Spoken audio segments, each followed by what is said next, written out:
Tumemaliza ligi, tumecheza mechi za mtoano 2 za mwanzo. Kwa upande wetu tutakwenda kufanya marekebisho kwenye maeneo yote ambayo yamekuwa na udhaifu, na moja marekebisho ni kufanya mazoezi ya maandalizi mapema, lakini pia kukiwa na ulazima wa kuongeza watu kwenye maeneo yale ambayo yamekuwa korofi katika msimu mzima. Ni ngumu sasa kwa sababu sisi ni moja ya kazi yetu. Wenzako waliotangulia wakiwa wamepata myumbo kidogo, na wewe ukihitajika unalazimika kukubali na kuja kufanya. Kikubwa nimefanya, vijana wamepokea na tumeweza kuwa salama.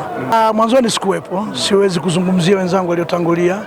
Nilipochukua maeneo ambayo nimeyaona yalikuwa na mapungufu, nimejaribu kurekebisha, na pia yalisumbua, lakini kadri muda ulivyoenda vijana waliendelea kupokea mabadiliko hayo, na bahati nzuri yametusaidia na kubaki daraja.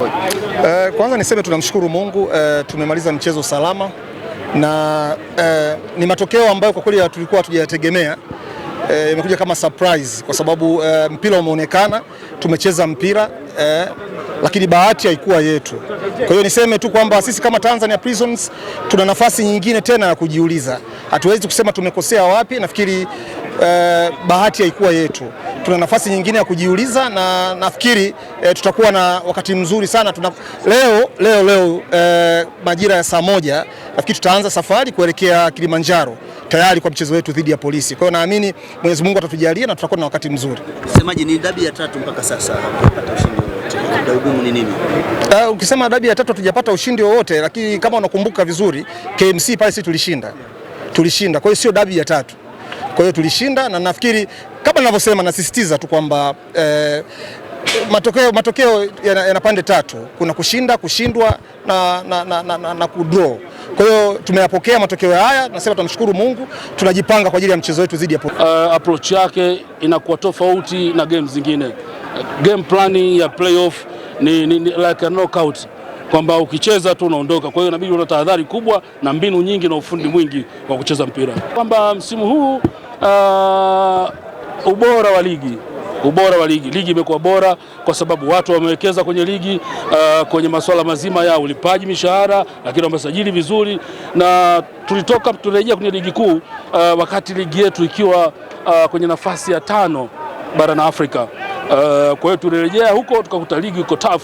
Wakati mwingine pia unaweza kusema hata approaching yetu pia ilitu cost, lakini all in all tumemaliza ligi. Naamini huu ni wakati mzuri na wakati unaokuja ni mtamu zaidi kwa watu wanaoipenda Mbeya City, mashabiki na wadau pamoja na wakazi wote wa Nyanda za Juu Kusini, kwa sababu hii ndio timu ambayo inapeperusha bendera ya ukanda huu. Hakuna timu nyingine yenye nearness kama Mbeya City.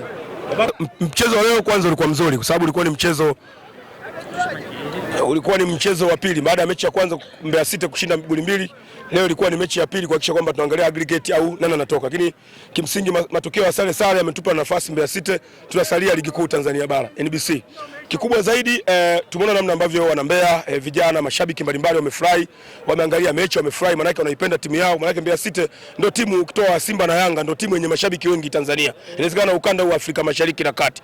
Kwa kufurahi kwao maana yake wanayotakia mema timu yao. Kilichobaki sasa ni baki jukumu kwamba next season inayofuata msimu ujao tuwe vizuri zaidi, sababu mambo ya playoff bwana yanaleta magonjwa na pressure mbalimbali, unaweza tukafa ndugu yangu, lakini kimsingi tunashukuru sana wachezaji, viongozi wa timu na mchakato mbalimbali. Tumebaki ligi kuu, kwa hiyo pale ambapo tuliteleza kuanzia sehemu ya uongozi, usajili na mengineyo, basi ni wakati wa wamiliki wa timu kuhakikisha kwamba wanajisahihisha makosa, lakini pia aina wachezaji ambao watakuja basi ili mwakani tusiwe tunacheza kwa pressure kama ambavyo tumecheza kwa msimu.